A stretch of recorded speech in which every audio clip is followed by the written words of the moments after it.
اور آج دن تک اسے مزید خوبصورت بنانے کی تیاریاں جاری و ساری ہیں۔ سالانہ کروڑوں لوگ اس مسجد کا وزٹ کرنے کے لیے آتے ہیں اور حضور اکرم صلی اللہ علیہ وسلم کے روضے مبارک کی زیارت کرنے آتے ہیں۔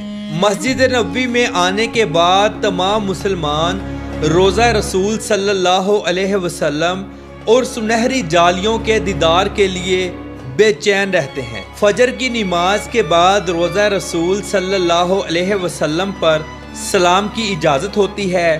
اس کے بعد عصر اور عشاء کی نماز کے بعد سلام پیش کرنے کی اجازت ہوتی ہے۔ یہاں سب انتہائی ادب و احترام سے حاضری پیش کرتے ہیں، بے ادبی کا کوئی چانس نہیں۔ محترم ناظرین، باغ حضرت سلیمان فارسی رضی اللہ تعالی عنہ، اس باغ کی نبی کریم صلی اللہ علیہ وسلم سے خاص نسبت ہے۔ حضرت سلیمان فارسی رضی اللہ تعالی عنہ غلام تھے۔ آپ کے آقا نے آپ کو آزاد کرنے کی جو شرطیں رکھی تھیں وہ یہ تھی کہ آپ کھجور کے 300 درخت لگائیں اور ہر درخت پر پھل آ جائے تو میں آپ کو آزاد کر دوں گا۔ آپ نے نبی کریم صلی اللہ علیہ وآلہ وسلم کو بتایا تو نبی کریم صلی اللہ علیہ وسلم نے یہاں 300 درخت لگائے۔ معجزہ یہ ہوا کہ درخت بڑے بھی ہوتے گئے اور پھل بھی لگتا گیا، لہٰذا پھر شرط پورا ہونے پر حضرت سلیمان فارسی رضی اللہ تعالی عنہ کو آزاد کروا لیا گیا۔ تب سے آج دن تک یہ باغ حضرت سلیمان فارسی رضی اللہ تعالی عنہ کے باغ کے نام سے مشہور ہے۔ یہاں بے شمار کھجوروں کے سٹال لگتے ہیں۔ زیارات کے لیے آئے مسلمان اپنے گھر والوں کے لیے یہاں سے کھجوریں لے کر جاتے ہیں۔ ریاض الجنہ، ریاض الجنہ مسجد نبوی شریف کا وہ حصہ ہے جو باقی تمام حصوں سے ممتاز ہے۔ یہ حصہ روضہ رسول صلی اللہ علیہ وآلہ وسلم اور ممبر رسول صلی اللہ علیہ وآلہ وسلم کے درمیان واقع ہے۔ نبی کریم صلی اللہ علیہ وآلہ وسلم نے فرمایا، میرے گھر اور ممبر کے درمیان کی جگہ جنت کے باغوں میں سے ایک باغ ہے، یعنی ریاض الجنہ، جنت کا ٹکڑا ہے۔ زائرین اس حصے میں آ کر نماز اور نوافل ادا کرتے ہیں اور یہ تصور ذہن میں رکھتے ہیں کہ وہ جنت کے ایک حصے میں بیٹھ کر اللہ کی عبادت کر رہے ہیں۔ تو اب ہم بات کریں گے جنت البقیع کی۔ حضور اکرم صلی اللہ علیہ وآلہ وسلم نے جنت البقیع کے بارے میں فرمایا کہ جنت البقیع اس طرح روشن ہے جیسے سورج اور چاند زمین کو روشن کرتے ہیں۔ جنت البقیع میں سب سے پہلے دفن ہونے والے صحابی اسد بن زرارہ رضی اللہ تعالی عنہ تھے اور مہاجرین میں حضرت عثمان بن مظعون رضی اللہ تعالی عنہ تھے۔ جنت البقیع میں حضرت محمد صلی اللہ علیہ وآلہ وسلم کے اہل بیت، آپ کے صاحبزادے، صاحبزادیاں، ازواج مطہرات، حضرت امام حسن رضی اللہ تعالی عنہ، حضرت عثمان غنی رضی اللہ تعالی عنہ اور کم و بیش 10,000 صحابہ اکرام یہاں مدفون ہیں۔ جنت البقیع قبرستان دنیا کے پرانے قبرستانوں میں سے ایک ہے اور مسلمانوں کا سب سے پہلا قبرستان ہے۔ مسجد الغمامہ، یہ مسجد اسلامی تاریخ کی قدیم ترین مسجد ہے۔ نبی کریم صلی اللہ علیہ وآلہ وسلم اس مسجد میں عید ادا کیا کرتے تھے۔ اس مسجد کے بالکل پاس حضرت ابوبکر صدیق رضی اللہ تعالی عنہ اور حضرت علی رضی اللہ تعالی عنہ کا گھر مبارک بھی ہوا کرتا تھا۔ ایک دفعہ کچھ صحابی رسول صلی اللہ علیہ وآلہ وسلم آپ کی خدمت میں حاضر ہوئے اور عرض کی، ہمارے علاقے میں بارش کی دعا کریں۔ نبی کریم صلی اللہ علیہ وآلہ وسلم نے اسی مسجد میں بیٹھ کر بارش کے لیے دعا کی۔ بارش 7 روز تک مسلسل چلتی رہی۔ صحابہ اکرام دوبارہ تشریف لائے اور حضور اکرم صلی اللہ علیہ وآلہ وسلم سے درخواست کی کہ دعا کیجئے بارش رک جائے۔ تب بھی حضور اکرم صلی اللہ علیہ وآلہ وسلم نے اسی مسجد میں بیٹھ کر دعا فرمائی تھی اور بارش رک گئی تھی۔ محترم ناظرین، مسجد قباء یہ اسلام کی پہلی مسجد ہے۔ جب حضرت محمد صلی اللہ علیہ وآلہ وسلم مکہ سے مدینہ شریف تشریف لائے تو آپ نے اس مقام پر قیام فرمایا اور مسجد قباء کی بنیاد رکھی۔ اس مسجد میں جو بھی مسلمان 2 رکعات نفل ادا کرتا ہے اسے مقبول عمرے کا ثواب ملتا ہے۔ آپ جب بھی مدینہ شریف جائیں تو یہاں ضرور آ کر 2 نفل ادا کریں۔ مسجد نبوی شریف سے مسجد قباء تک کا آپ پیدل سفر بھی کر سکتے ہیں۔ اس کے لیے گورنمنٹ نے پراپر ایک پیدل ٹریک بھی بنایا ہوا ہے۔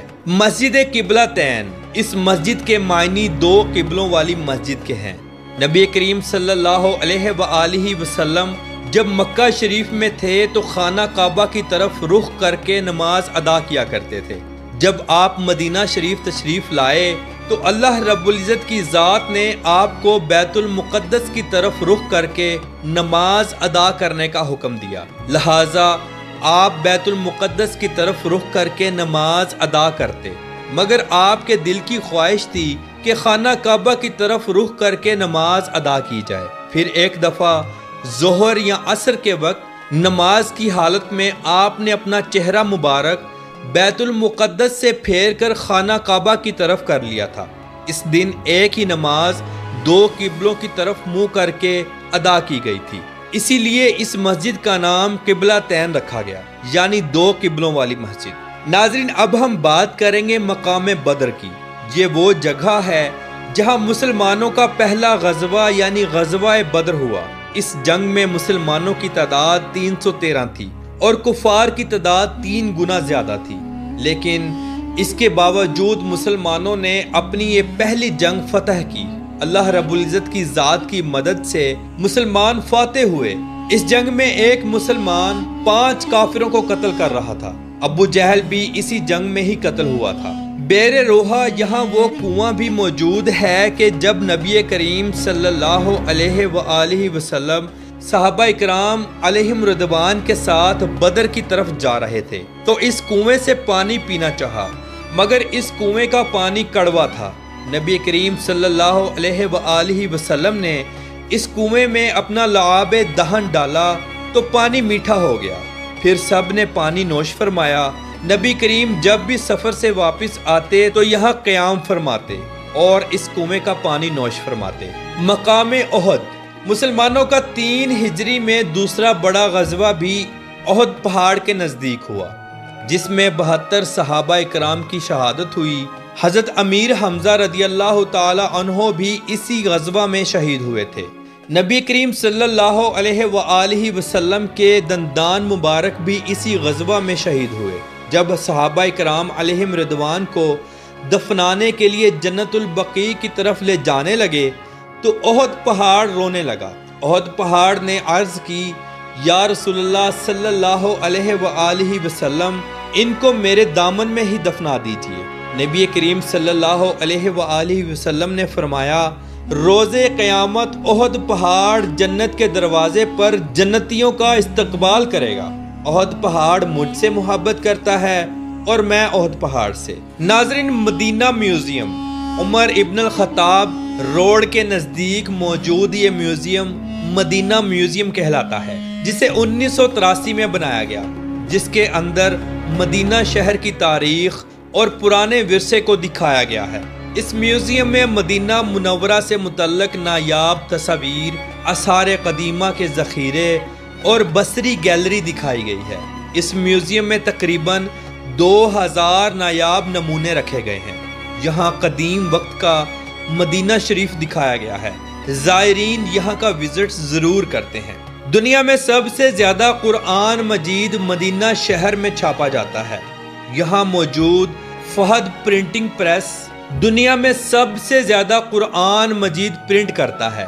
یہ پریس 1985 میں شروع کی گئی تھی۔ یہاں 200 سے زائد زبانوں میں قرآن مجید پرنٹ کیا جاتا ہے۔ ناظرین، مدینہ منورہ کا موسم اور آب و ہوا گرمیوں میں انتہائی گرم ہوتی ہے اور 2 مہینے ٹھنڈی ہوائیں اور پھر تھوڑی سی سردی پڑتی ہے۔ مدینہ منورہ مسجد نبوی شریف میں دنیا کے سب سے بہترین اور بڑے اے سی لگائے گئے ہیں۔ یہاں پر گرمیوں میں بھی فرش ٹھنڈا ہوتا ہے۔ مدینہ شہر میں شادیاں انتہائی دھوم دھام سے کی جاتی ہیں۔ روایتی لباس اور ہاتھ میں تلوار پکڑ کر رقص کیا جاتا ہے۔ کھانوں میں مٹن مدفون، لحم مدفون، ہریسہ، قہوہ، گہوہ اور کھجوریں، ان سب کا اہتمام ہوتا ہے۔ عربی حضرات خوب جم کر کھاتے ہیں